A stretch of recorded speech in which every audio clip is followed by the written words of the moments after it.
Astaghfirullah wa ala alihi wa sahbihi wa mawalah wa la hawla wa la quwata illa billahi wa ba'du. Baik, kita lanjutkan kajian kita, masih membahas tafsir dari surah Al-Imran, dan kita masuk pada ayat keempat dan seterusnya. A'udzubillahi minasyaitonir rajim. Bismillahirrahmanirrahim. Innal ladzina kafaru bi ayatillahi lahum adzabun syadid wallahu azizun dzuntiqam. Sesungguhnya orang-orang yang mereka ingkar dengan ayat-ayat Allah, bagi mereka azab yang sangat berat, dan Allah subhanahu wa ta'ala azizun, maha perkasa, dzuntiqamin, lagi mempunyai hukuman bagi hamba-hambanya. Di sini Allah subhanahu wa ta'ala hendak menceritakan tentang kekufuran siapa? Orang-orang Nasrani di zaman Nabi SAW yang sudah saya ceritakan pada permulaan asbab nuzul dari surah Al-Imran ini. Jadi orang-orang Nasrani Najran yang datang kepada Nabi SAW dan mereka hendak masuk ke dalam Islam, tetapi dengan cara berdebat terlebih dahulu dengan Nabi. Kemudian Nabi SAW menjawab satu persatu syubhat yang ada di kepala orang-orang Nasrani Najran itu dengan turunnya surah Al-Imran ini 1-80. Tetapi setelah mendapatkan keterangan dari Allah subhanahu wa ta'ala tentang posisi Isa bin Maryam, kemudian ibundanya Maryam, dan ketuhanan Allah subhanahu wa ta'ala, mereka tidak puas. Dari sini Allah subhanahu wa ta'ala katakan innal ladzina kafaru, sesungguhnya orang-orang kafir, maksudnya orang-orang kafir, orang-orang Nasrani Najran itu, bi ayatillah, yang mereka kufur dengan ayat-ayat Allah, lahum adzabun syadid, bagi mereka azab yang sangat berat. Jadi ketika Allah subhanahu wa ta'ala menurunkan ayat ini, bahwa orang-orang yang ingkar terhadap ayat-ayat Allah subhanahu wa ta'ala akan mendapatkan azab yang berat, maka Nabi SAW mengajak mubahalah dengan mereka. Kalau yang saya katakan kepada kalian sebuah kedustaan, maka kami siap dilaknat Allah dan dibinasakan. Tapi kalau kalian yang dusta, tidak mengakui kebenaran, lahum adzabun syadid, bagi kalian azab yang sangat berat yang akan menimpa kalian. Akhirnya ketika pada waktu yang ditentukan akan terjadi mubahalah, mereka ketakutan. Kenapa? Kalau orang yang mengajak bermubahalah dengan mereka betul-betul seorang nabi, apalagi sudah tampak kepada mereka mukjizat kenabian. Akhirnya dari situlah kemudian mereka bertobat kepada Allah setelah ada ancaman Allah subhanahu wa ta'ala, dan siap masuk ke agama Nabi SAW. Maka Rasul mengutus Abu Ubaidah ibnul Jarrah untuk mendakwahi mereka di negeri Najran. Maka Allah subhanahu wa ta'ala tutup ayatnya wallahu azizun dzuntiqam. Ingat, Allah itu aziz. Aziz dalam 3 perkara. Aziz maksudnya perkasa dari segi kekuatan. Tidak ada yang bisa melawan Allah subhanahu wa ta'ala siapapun.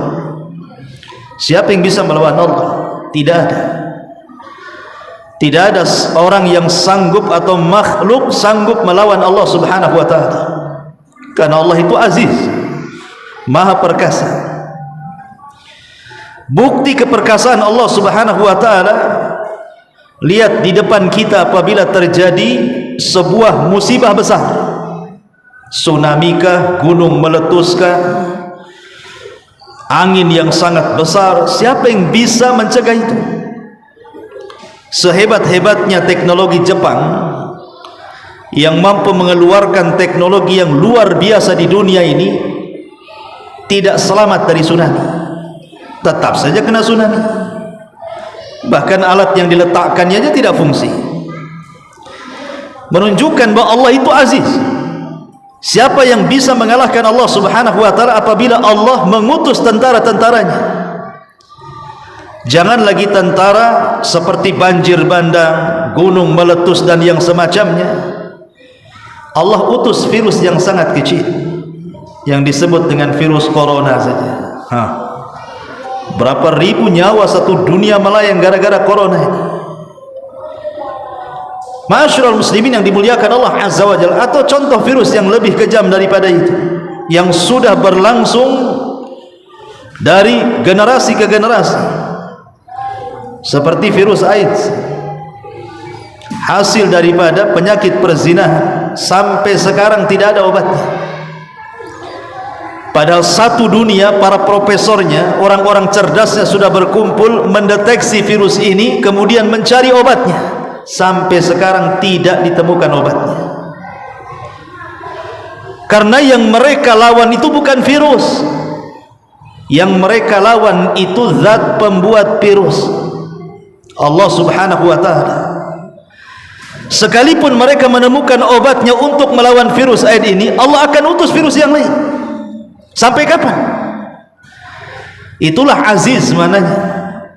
Aziz, Allah itu perkasa dari segi kekuatan. Kemudian aziz fil imtina, Allah Subhanahu wa taala aziz, maha perkasa di dalam mencegah apapun atau siapapun atau makhluk manapun yang bisa menyakiti Allah Subhanahu wa taala. Allah tidak bisa disakiti. Siapa yang bisa menyakiti Allah Subhanahu wa taala?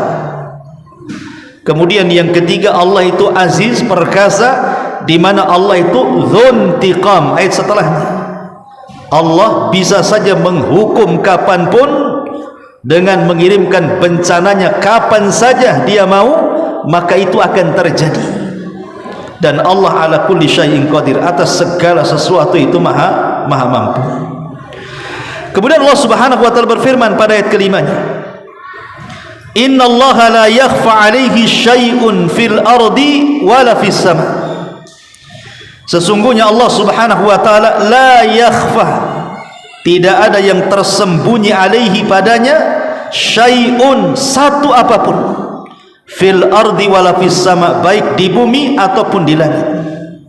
Lihat bahasa Quran, Allah Subhanahu wa taala mengatakan kalimat syai'un. Antum yang belajar bahasa Arab, syai'un itu ismun nakirah, lawan daripada ismul ma'rifah.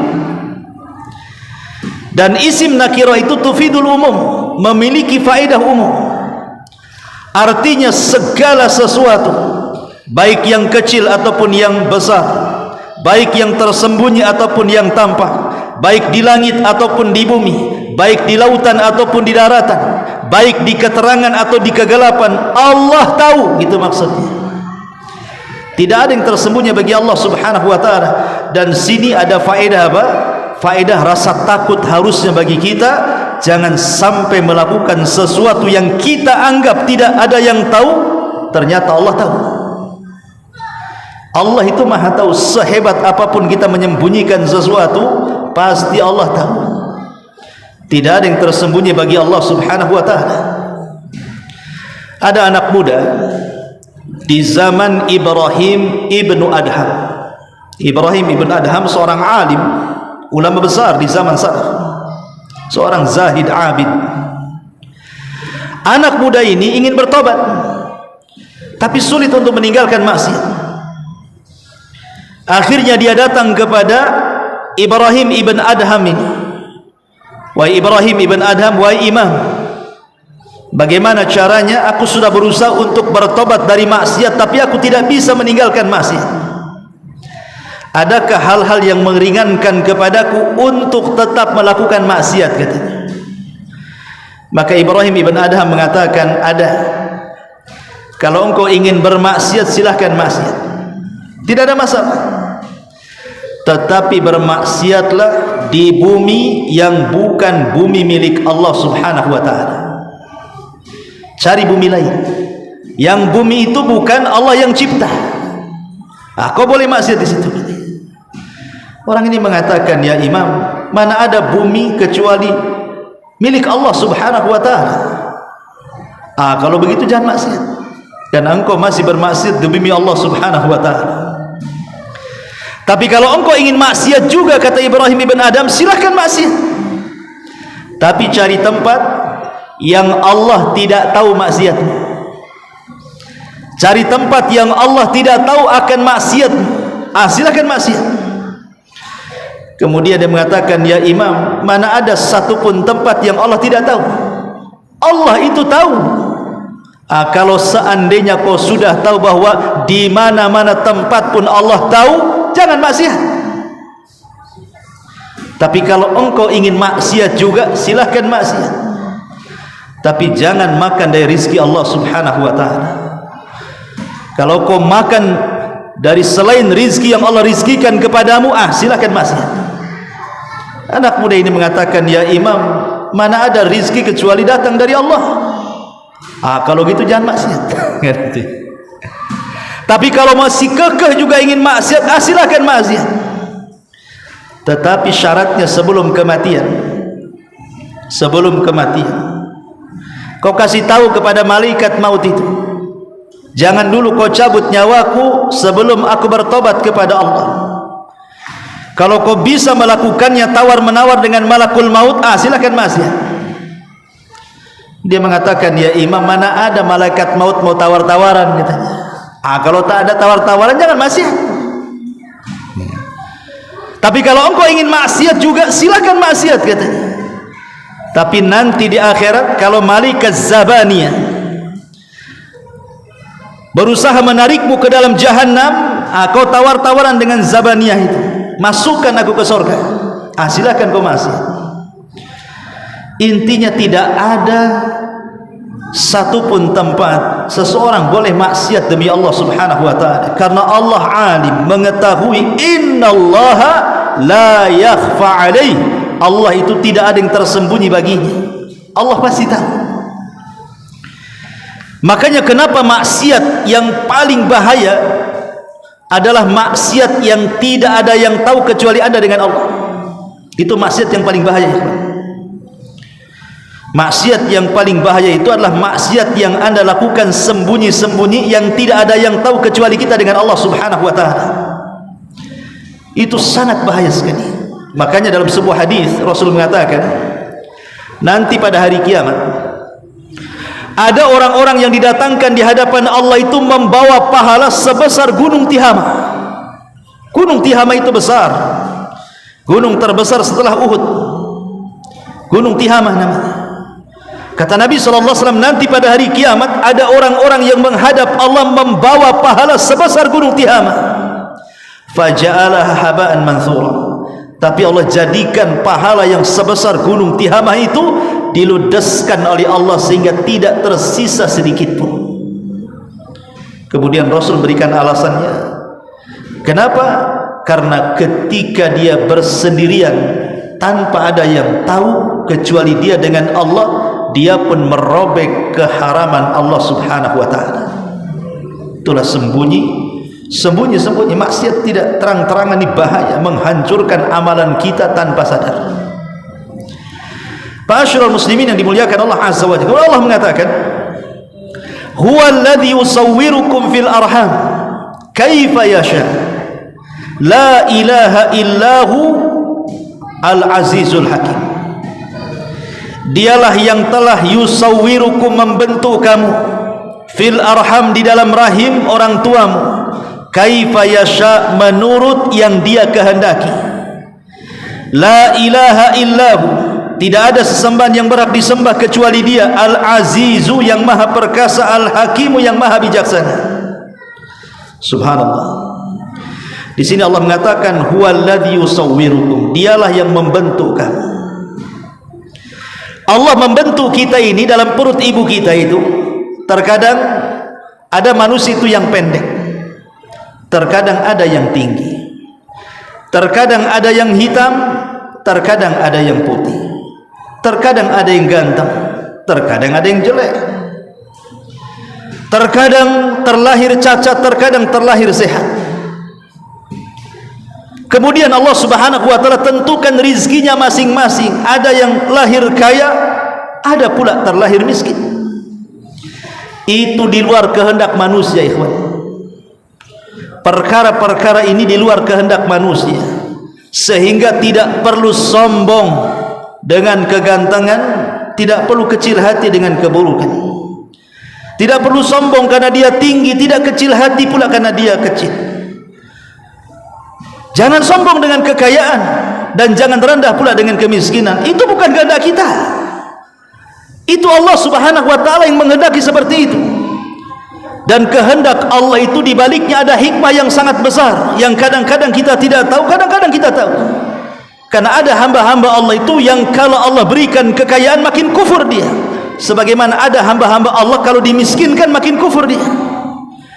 Di balik itu ada hikmah. Allah yang membentuk kita semuanya, dan manusia itu sebaik-baik bentuk, sehingga Allah katakan laqad khalaqnal insana fi ahsani taqwim. Sungguh manusia itu dibentuk dalam sebaik-baik bentuk. Dahulu di zaman Khalifah Ma'mun, khalifah yang terkena pemahaman Mu'tazilah, di zaman khalifah inilah imam-imam ahli sunnah banyak dibantai, bahkan dipenjarakan, bahkan mati di penjara. Termasuk di dalamnya Imam Ahmad ibn Hanbal rahimahullah ta'ala, disiksa 3 kurun kekuasaan. Bahkan banyak para ulama yang mati. Muhammad ibn Nuh mati di penjara, Nuaim ibn Hamad mati di penjara, Al-Buaiti kawannya Imam Syafi'i meninggal di penjara. Itu karena kekejaman Mu'tazilah. Jadi ada seorang yang bernama Abdul Aziz, seorang ulama ahli sunnah wal jamaah, ingin berdebat dengan tokoh Mu'tazilah di hadapan Khalifah Ma'mun. Abdul Aziz ini, masalahnya dia punya paras yang tidak tampan, boleh dikata buruk rupa lah. Sehingga ketika dia menghadap ke istana Khalifah Ma'mun ini, diejek sama Bishr al-Marisi dan tokoh-tokoh Mu'tazilah yang lain, dan mengatakan jeleknya rupa itu menunjukkan kelemahan dalil yang dia akan hujahkan di hadapan kita. Dia menghina juga. Orang-orang Mu'tazilah ini menghina dan mengatakan cukuplah jeleknya muka dia, lemahnya dalil yang dia akan kemukakan gitu. Kan kurang ajar tuh. Belum berdebat, mereka mengatakan apa? Cukuplah buruknya wajah dia menunjukkan lemahnya dalilnya gitu. Belum berdebat dah kurang ajar, menghina wajah orang.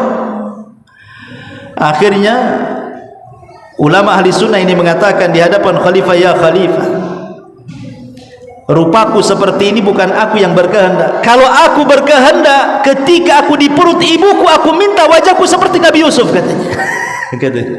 Kalau aku berkehendak meminta wajah ketika berada di perut ibuku, pasti yang aku minta jadikan aku seperti Yusuf alaihi salam, katanya.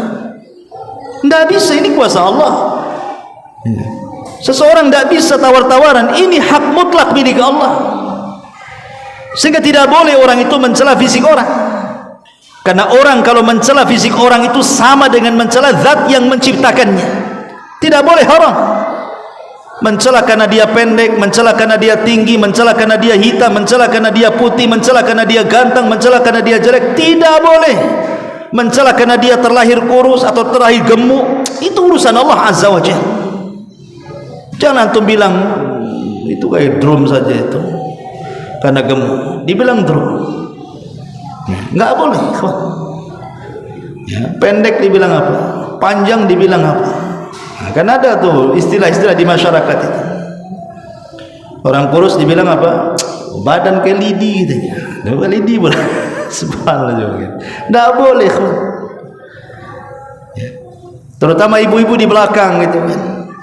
Ada orang pamannya kulitnya hitam, pakai baju putih pula, mulai ngomel.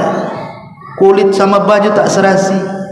Indonesia ini merah putih ini pula katanya, hitam merah, hitam apa? Hitam putih gitu. Ma'asyiral muslimin, enggak boleh kita mencela warna kulit, badan gemuk, kurus, tinggi. Itu urusan Allah, karena di sini Allah mengatakan apa? Huwallazi yusawwirukum. Dia Allah yang membentuk kalian. Bukan kehendak kita minta dibentuk, Allah yang membentuk kita. Fil arhami, ketika berada di rahim. Makanya dalam hadis Ibnu Mas'ud Al-Ansari radhiyallahu an, ketika Nabi SAW menceritakan tentang penciptaan manusia, proses penciptaan manusia, diawali dengan kalimat apa? Sadiqul masduq. Bersabda as-sadiq al-masduq, as-sadiq yang benar ucapannya dan dibenarkan ucapannya. Kenapa di permulaan hadis mesti mengatakan as-sadiqul masduq? Karena yang akan diceritakan Nabi SAW dari Abu Mas'ud Al-Ansari ini adalah perkara-perkara yang wajib diimani.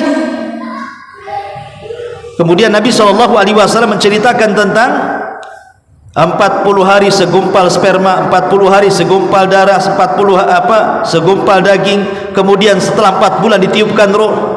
Itu semua urusan Allah Subhanahu wa ta'ala. Kita tidak mengikut mengait soal ini, karena Allah sudah membentuk kita, termasuk juga memberikan rizkinya, bahagianya, celakanya, su'ul khotimahnya, husnul khotimahnya. Itu semua ditentukan oleh Allah Subhanahu wa ta'ala. Sehingga dari sini tidak boleh orang mencela fisik orang. Dahulu di zaman khalifah, kalau tidak salah Ja'far Al-Mansur rahimahullahu ta'ala, ada suami istri baru nikah.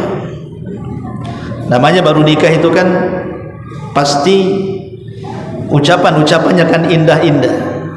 Kalau baru nikah, udah lama nikahnya dah lain lagi ceritanya.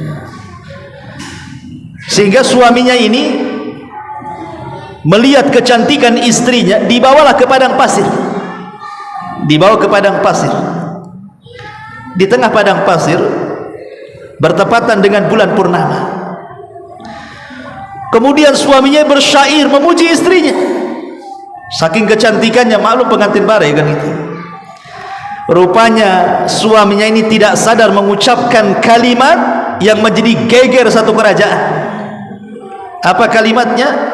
Illam takun kal qamari fa anti taliq. Duhai istriku, kalau wajahmu tidak seindah purnama, ku ceraikan kamu. Enggak sadar dia ngomong gitu.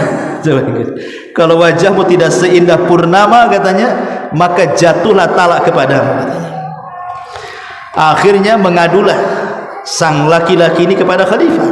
Gimana ini khalifah? Aku baru nikah, masa gara-gara ini cerai pula saya dengan istri saya.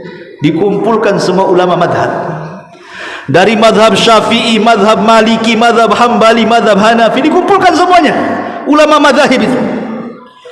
Kemudian diceritakan bagaimana hukum yang mengatakan kepada istrinya, illam takun kal qamari fa anti tali, kalau wajahmu tidak seperti bulan purnama, maka jatuhlah talakku kepadamu. Apakah kalimat ini jatuh talak? Sibuk tuh semua ulama madhab. Kata madhab Syafi'i, jatuh talaknya. Kata madhab Hambali, jatuh talaknya. Kata madhab Maliki, jatuh talaknya, kecuali madhab Hanafi. Ada ulama dari madhab Hanafi mengatakan, kalau menurut saya ya imam, tidak jatuh talaknya katanya. Kenapa kau mengatakan tidak jatuh talak? Ini jumhur mengatakan jatuh talak, kau pula mengatakan tidak jatuh talak. Apa alasanmu? Kemudian sang alim dari madhab Hanafi mengatakan, ya, hujahku firman Allah Subhanahu wa ta'ala, laqad khalaqnal insana fi ahsani taqwim. Sungguh kami telah menciptakan manusia sebaik-baik bentuk, lebih baik dibandingkan bulan. Berarti kalimat kalau wajahmu tidak seperti bulan, maksudnya tidak seindah bulan, maka engkau cerai. Ini tidak berlaku cerai. Kenapa? Karena wajah manusia jauh lebih indah dibandingkan bulan. Berarti ucapan itu ucapan konyol saja. Kata khalifah, aku suka fatwamu. Enggak jadi talak kamu katanya. Subhanallah. Tapi syahidnya di sini apa? Syahidnya manusia ini adalah sebaik-baik bentuk, karena Allah yang membentuk kita. Tidak ada makhluk yang jauh lebih baik bentuknya dibandingkan manusia. Makanya Allah mengatakan di sini, huwallazi yusawwirukum fil arhami kaifa yasha. Dialah zat yang telah membentuk kamu. Makanya di antara nama Allah itu Al-Musawwir. Musawwir itu zat yang membentuk manusia seindah mungkin. Wallahu a'lam. Ada manfaatnya. Subhanaka bihamdika asyhadu an la ilaha illa anta astaghfiruka wa atubu ilaik. Allah taala. Assalamualaikum warahmatullahi wabarakatuh.